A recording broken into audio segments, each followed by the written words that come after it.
Vamos a orar. Señor, te damos gracias por este día, te damos gracias porque tú has sido bueno con nosotros y nos has acompañado.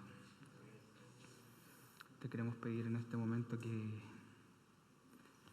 nos permitas oír tu voz a través de tu palabra, nos permitas escuchar tu voz de la forma que tú quieras hablarnos. Quédate con nosotros, acompáñanos y dejamos todo en tus manos. Amén. ¿Cómo estás? ¿Bien? Hace calor aquí. Sí, un chaleco. Pero afuera hace frío, así que igual es cómodo estar aquí con harto calor. Vamos a leer la Biblia en Juan. Capítulo 1, verso 35. Y dice: al día siguiente, Juan estaba de nuevo allí con 2 de sus discípulos. Al ver que Jesús pasaba por ahí, dijo: aquí tienen al Cordero de Dios.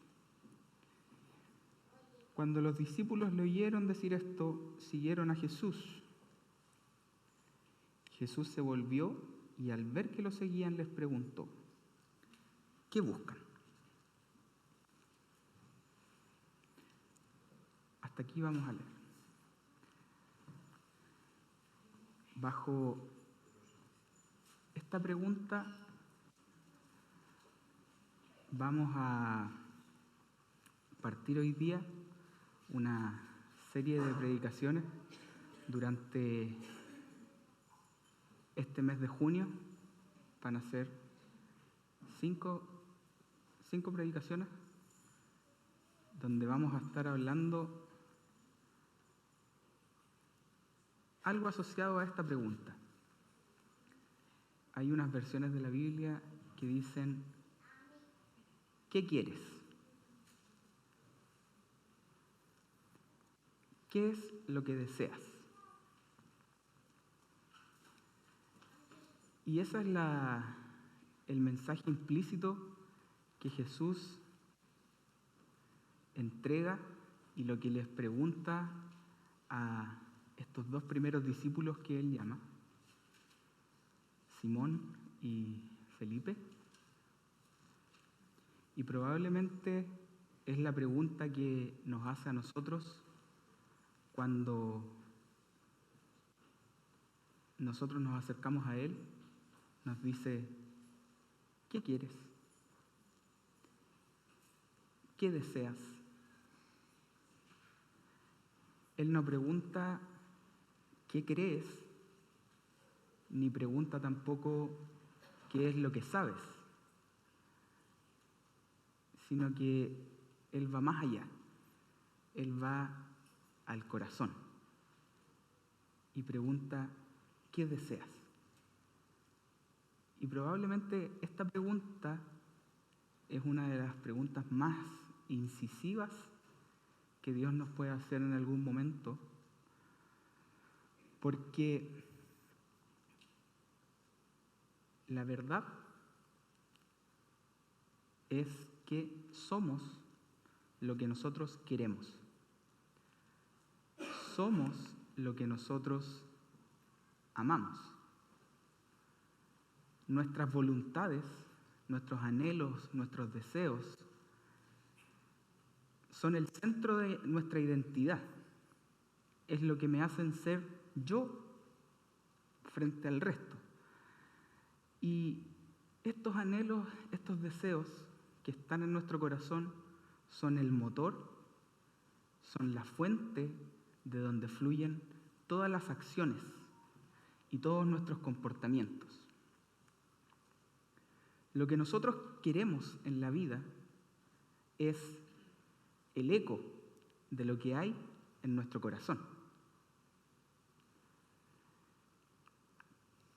que por lo demás es el centro de la persona humana hablando.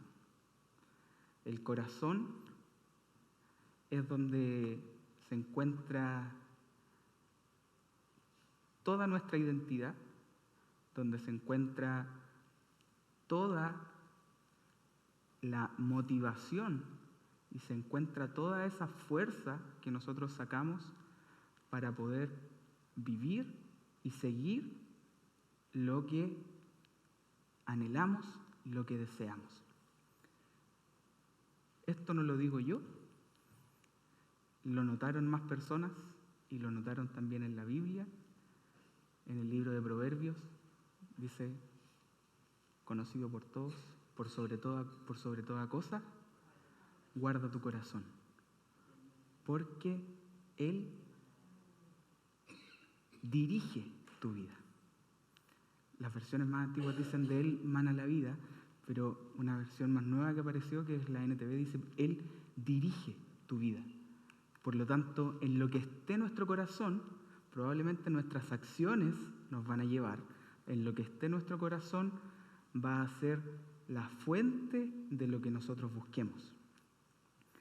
Y esto es súper interesante porque presenta un punto de vista distinto a lo que estamos acostumbrados a ver respecto de el discipulado, si es que lo hablamos de alguna forma. Porque cuando pensamos en discipulado, probablemente estamos pensando en la mente, en el conocimiento. Y eso se ha transmitido así desde mucho tiempo atrás. De hecho, en los tiempos de la Biblia, los maestros o los rabinos eran los que realizaban esta acción de discipular a las personas, pero era algo totalmente distinto a lo que Jesús vino a hacer, porque este discipulado efectivamente estaba basado en la mente. Para los judíos, sin importar su condición social, sin importar su estatus en la sociedad, era una obligación estudiar la Biblia, estudiar lo que era para ellos en ese tiempo la Torá, que era el Pentateuco.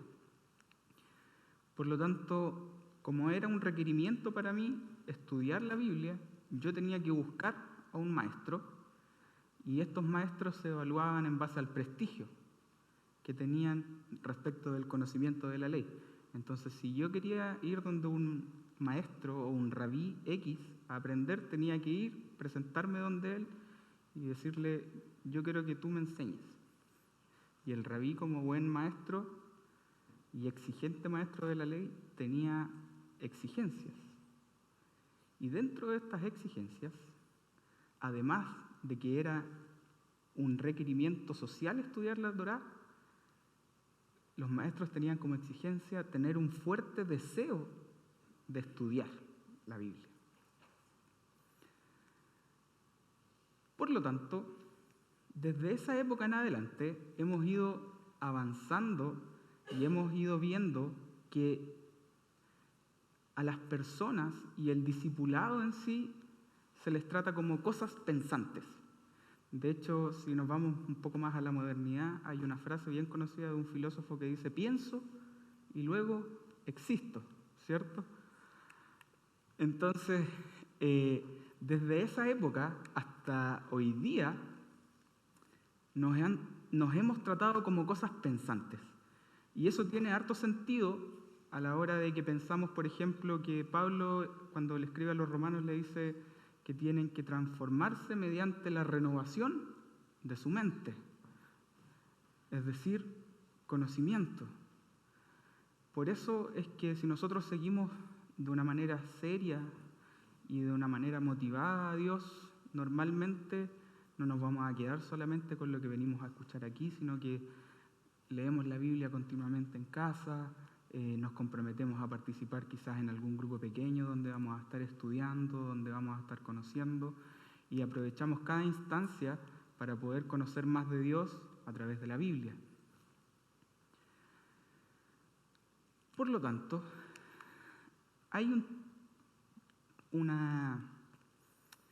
una brecha, que es la que se presenta siempre. Porque estamos acostumbrados a ser catalogados como seres pensantes, pero ¿le ha pasado que hay como un espacio a veces entre lo que sabemos y lo que hacemos? ¿Le ha pasado que pareciera ser que muchas veces nuevos conocimientos, nuevas informaciones, no generan un cambio de vida? Pareciera ser que muchas veces no logramos llegar a la santidad a partir del pensamiento.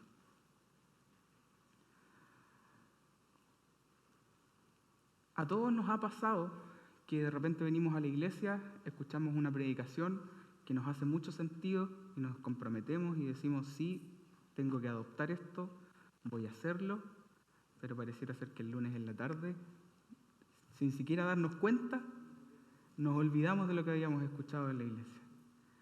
Y eso nos pasa a todos. Me ha pasado a mí, probablemente les ha pasado a usted. Y sentimos como que fracasamos con las enseñanzas y pareciera ser que no logramos, a través de los pensamientos, cambiar nuestra forma de vida. Y aquí lo que queremos buscar no es sacar el conocimiento de la ecuación, sino que aumentar el conocimiento, pero desde un punto de vista distinto. Necesitamos entender y liberarnos de esta idea que es un poco reduccionista de que somos cosas solamente pensantes, porque no es así. Somos mucho más que cosas pensantes. Por lo tanto, cuando nosotros vemos a las personas, no tenemos que verlas de tal forma, sino que tenemos que pensar en ellas y ver que las personas son creadas de una forma quizás un poco más holística y de una manera más bíblica para llegar a un aspecto más fundamental. Y este aspecto más fundamental de las personas, por sobre el pensamiento, es el amor. Si abre su Biblia en Filipenses, el capítulo 1, Pablo parte su carta y hace una oración. A partir del versículo 9 dice, esto es lo que pido en oración, que el amor de ustedes abunde cada vez más en conocimiento y en buen juicio, para que disciernan lo que es mejor y sean puros e irreprochables para el día de Cristo. Que el amor de ustedes desborde cada vez más y que sigan creciendo en conocimiento y en entendimiento. Y aquí hay varios comentarios que coinciden en esto, y es que Pablo ordena jerárquicamente en orden de importancia qué es más importante que lo anterior. Y lo primero que Pablo nombra es el amor. Pablo dice que el amor desborde cada vez más, porque en cierto sentido, el amor es una condición previa para el conocimiento. Yo no conozco para amar, sino que yo amo para conocer. ¿Se ha dado cuenta? Y esto pasa mucho de repente cuando estudiamos alguna carrera o algo así, que normalmente si no entramos a estudiar lo que nos gusta, sino que vamos a estudiar lo que nos dicen, lo que nos recomiendan, pero no es lo que nosotros realmente queremos, normalmente fracasamos. En cambio, si la decisión es estudiar lo que a mí me gusta, lo que yo amo, probablemente voy a tener una motivación mucho mayor para poder aprender.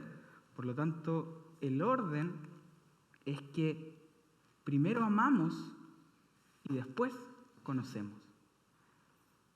Y tanto para Pablo como para Dios, el amor escapa de los límites del sentimiento. No nos referimos al amor como un sentimiento propiamente tal, sino que es una aluvión que arrasa y ingresa en el terreno del conocimiento y del buen juicio, y hace posible el discernimiento crítico de la voluntad de Dios, a fin de que vivamos vidas auténticas.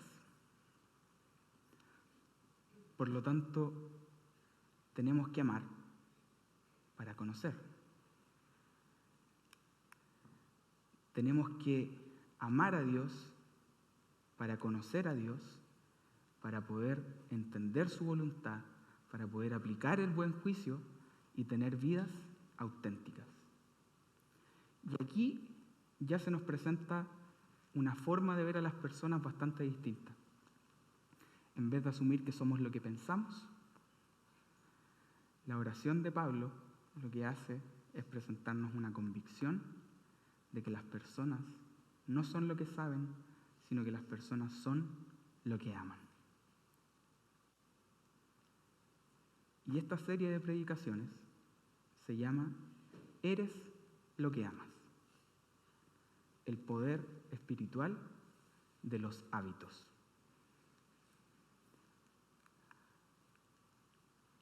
Por lo tanto, de aquí en adelante, durante este mes, voy a invitarlo a que cambie su concepción de las personas como cosas pensantes, sino que desde ahora en adelante empecemos a ver a las personas como cosas que aman.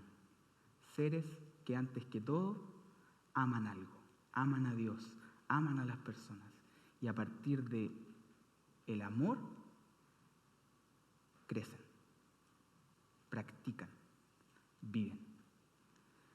Y hay un pensador, filósofo antiguo, que presentó esto hace mucho tiempo, que es Agustín de Hipona. ¿Lo has escuchado? Es un obispo de Hipona, es una zona que está cerca de África, y él es un pensador que sentó las bases del cristianismo occidental, a partir de la Iglesia Católica, en su defensa de la fe y en toda esta formación de la Iglesia Católica,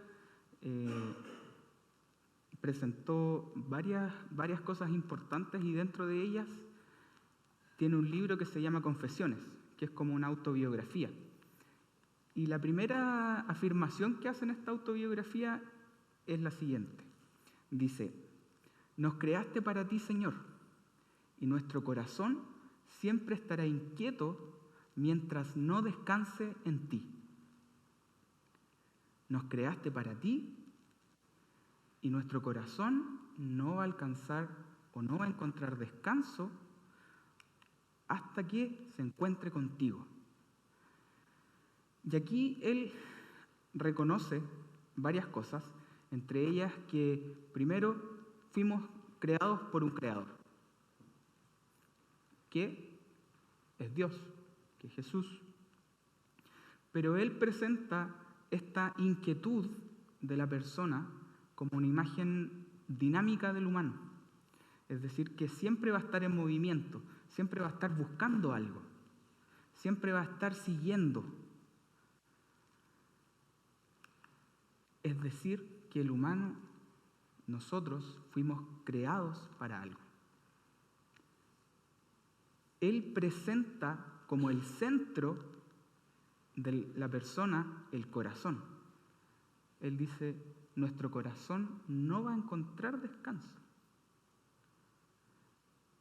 Presenta el corazón como la fuente de nuestros anhelos y de nuestros deseos. Y finalmente presenta que el fin supremo en el cual nuestro corazón va a encontrar descanso es cuando lleguemos definitivamente a nuestro Creador. Es decir, que lleguemos a Dios. Nuestro corazón va a encontrar descanso cuando nos encontremos caminando en el fin para el cual Dios nos puso aquí en la tierra. siempre vamos a estar en búsqueda. Y el centro de esa búsqueda es el corazón. Por lo tanto, nuestro corazón funciona como una especie de brújula que nos indica dónde está el norte y qué es lo que nosotros queremos. Por lo tanto, si es que su corazón, si es que mi corazón no está enfocado o no está calibrado correctamente, vamos a seguir fines y vamos a estar caminando en direcciones que no son las correctas y, si volvemos a lo que dice Agustín de Hipona, nuestro corazón nunca va a encontrar descanso. Y aquí es donde yo creo que apunta Jesús cuando Él pregunta, ¿qué quieres? ¿Qué deseas?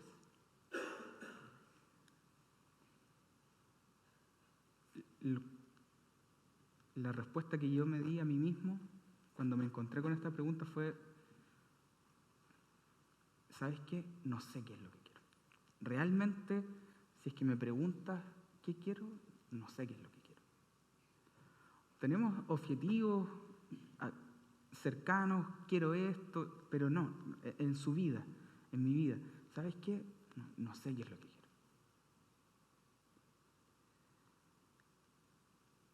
Y la diferencia está en que lo que Jesús quiere es entrar a nuestro corazón para calibrar la brújula. Mediante el ejemplo,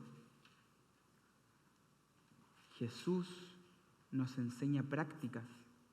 Mediante el ejemplo, Jesús nos enseña costumbres y liturgias de vida que van calibrando nuestro corazón, de modo que Él nos enseña a amar a Dios y a amar a nuestro prójimo.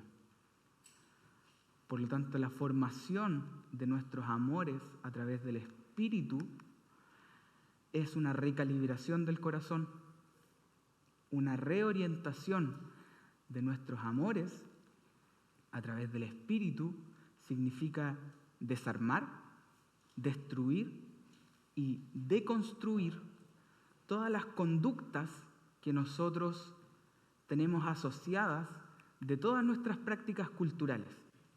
¿Y a qué me refiero con nuestras prácticas culturales? A lo que hacemos día a día, a lo que estamos acostumbrados. Por ejemplo, si es que nosotros tenemos la costumbre de todos los días sentarnos a tomar once en familia para conversar. Me refiero a cuáles son las dinámicas que yo tengo en mi trabajo para relacionarme con mis colegas, cómo yo me relaciono con mis compañeros en la universidad, en el colegio. Todas esas prácticas culturales, en definitiva, nos van guiando y nos van indicando y van entrando a nuestro corazón, de modo que van ajustando esta brújula y guiando nuestras acciones en algún u otro sentido. Y esto funciona básicamente como una naturaleza nuestra, es decir, algo totalmente inconsciente. Esto funciona muchas veces por sobre el radar de nuestra percepción, es decir, que hay cosas que nosotros hacemos que ni siquiera nos damos cuenta que estamos haciendo. Hay cosas que nosotros seguimos, que nosotros decimos, ¿por qué empecé a seguir esto? Por ejemplo, los estereotipos de moda. Yo me acuerdo que hubo un tiempo que yo quería usar pantalones súper apretados, porque estaban de moda los pantalones pitillos, no sabía por qué. Y ahora ocupo pantalones anchos y rajados más encima. Si tratamos de responder la pregunta, ¿por qué en ese momento quise usar ese tipo de pantalones? No sé, porque lo vi. Porque probablemente cuando yo fui al shopping me encontré con una tremenda cartel donde habían solamente personas con ese tipo de pantalón y probablemente esas personas se veía que estaban conversando, que lo estaban pasando bien, por lo tanto generaban una sensación de que los que usaban ese tipo de pantalones eran bacanes. Por lo tanto había que usar ese tipo de pantalones.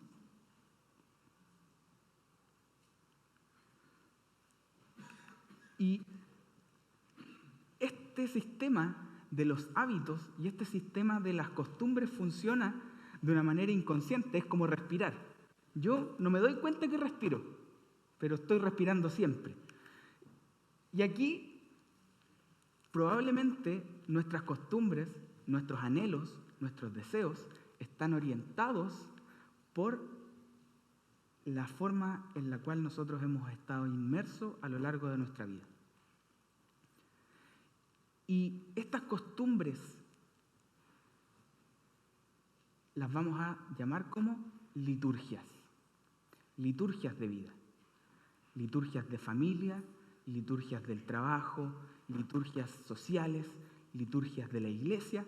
Estamos como acostumbrados a hablar de la liturgia aquí como del orden del culto, pero la liturgia es mucho más que eso.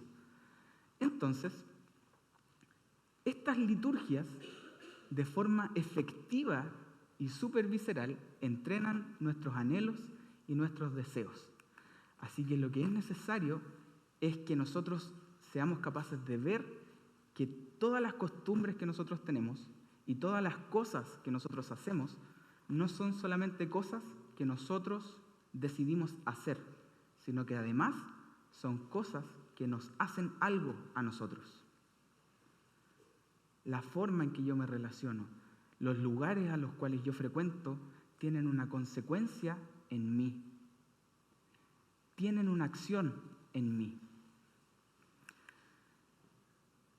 Y eso, hoy día, hay algunos psicólogos que lo llaman el inconsciente adaptativo.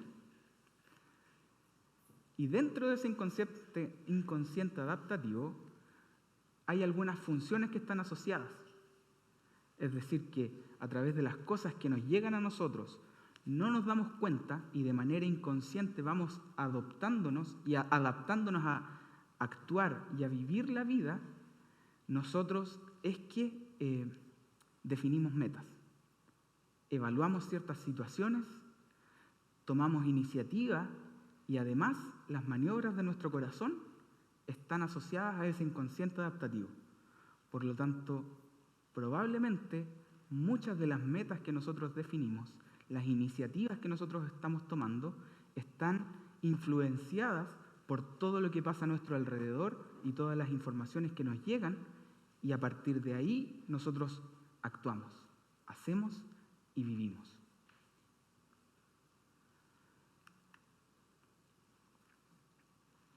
Por lo tanto, inconscientemente también estamos aprendiendo.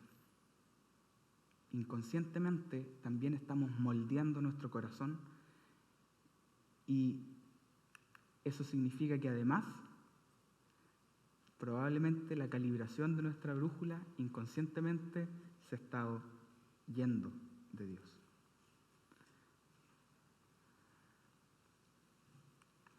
Pero no es porque nosotros hagamos cosas, no es porque hagamos tal o cual cosa, sino que es porque muchas veces nosotros vivimos sin darnos cuenta de lo que estamos inmersos. Le voy a contar una historia. Iban dos peces jóvenes nadando por el mar, conversando de la vida un día en la mañana. Y de frente, nadando en el sentido contrario, viene un pez que es mayor, es más experiente. Y el pez mayor los saluda: ¿cómo están, muchachos? Y les pregunta: ¿cómo está el agua? Los peces jóvenes siguen nadando y en un momento uno mira al otro y le dice: oye, ¿qué es el agua?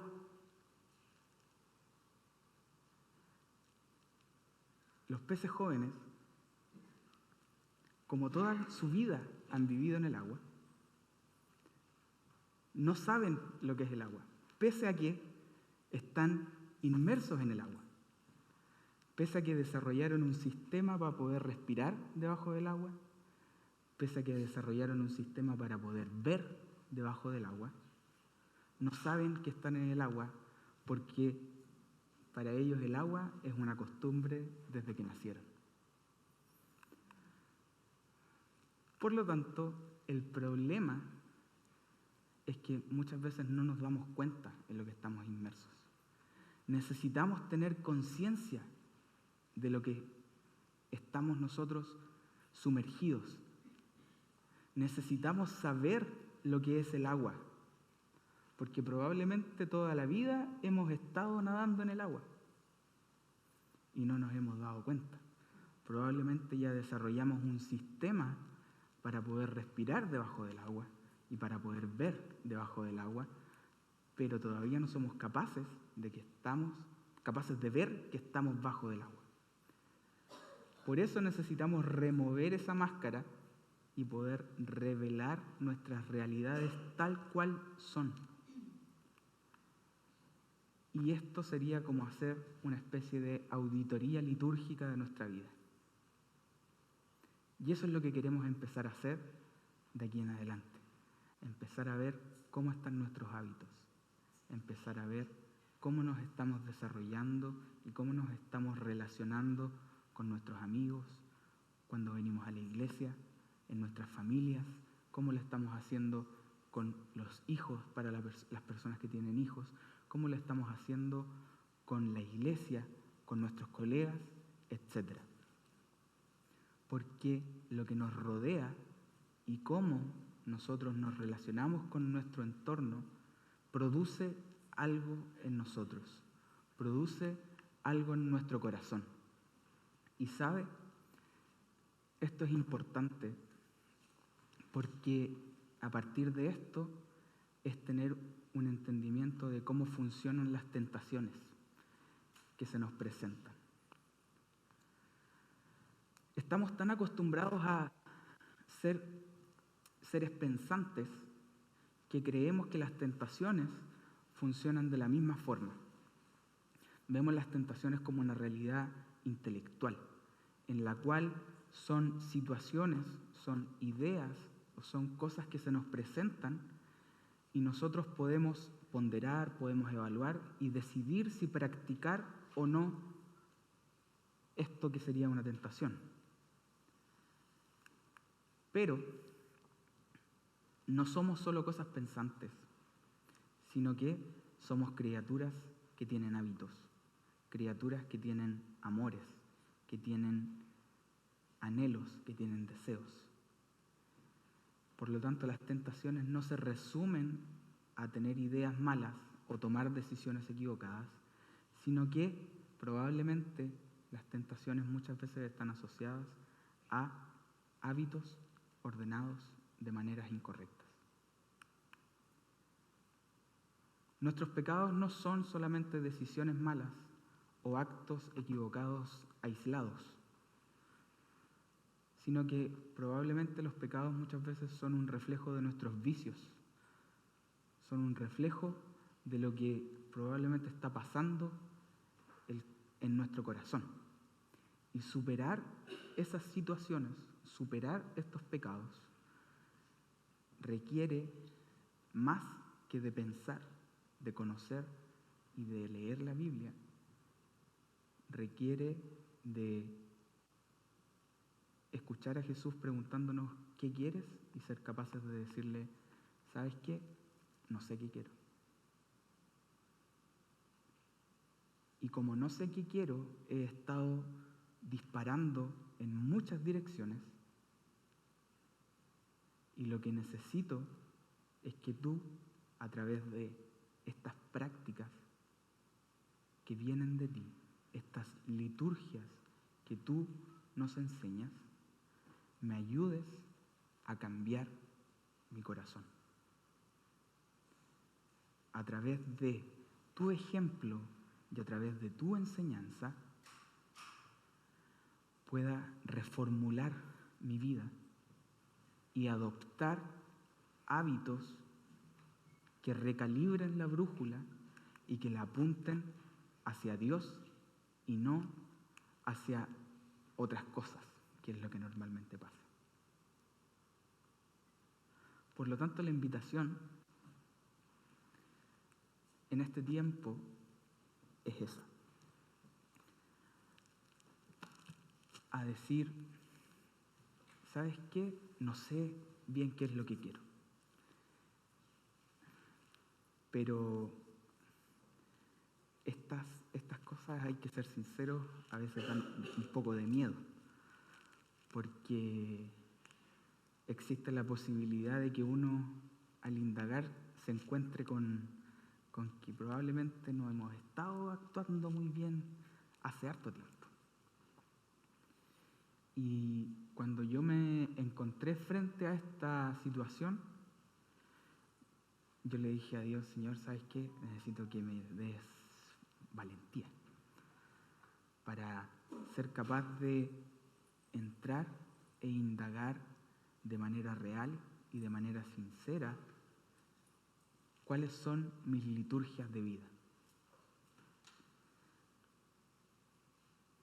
Necesito que tú me ayudes a poder encontrar qué es lo que realmente estoy haciendo mal para que mi vida apunte hacia ti y no hacia otras cosas. Entonces, la invitación que queremos hacerle durante este mes es a que tenga valentía de poder enfrentar estas prácticas, poder enfrentar estas liturgias equivocadas que nosotros tenemos en nuestra vida, y a poder dejar que Jesús, a través de su ejemplo en la Biblia, nos muestre cuál es la dirección correcta, cuáles son las prácticas correctas, y Él de esa forma pueda calibrar nuestro corazón y seguir caminando por donde Él nos dice. Cierra sus ojos, vamos a orar. Señor, te damos gracias por tu palabra, te damos gracias porque tú eres un Dios que da oportunidades. Y te pedimos que frente a esta posibilidad y frente a esta palabra que tú nos estás dando y que nos estás diciendo, hay cosas que tenemos que cambiar. Permítenos sentir ese abrazo, ese amor que nos dice: tranquilos, hay cosas que corregir, pero aquí estoy yo. Aquí estoy para guiarlos, para conducirlos de la manera correcta. Te pedimos, Jesús, que nos ayudes a poder evaluar nuestras vidas y poder evaluar lo que nosotros estamos haciendo con ojos espirituales, Jesús, que nos ayuden a ver cuál es la influencia que las cosas tienen sobre nosotros. Ayúdanos a apuntar cada día más cerca de ti y ayúdanos a buscar este descanso que nuestro corazón muchas veces anhela, que muchas veces desea, pero que no encuentra.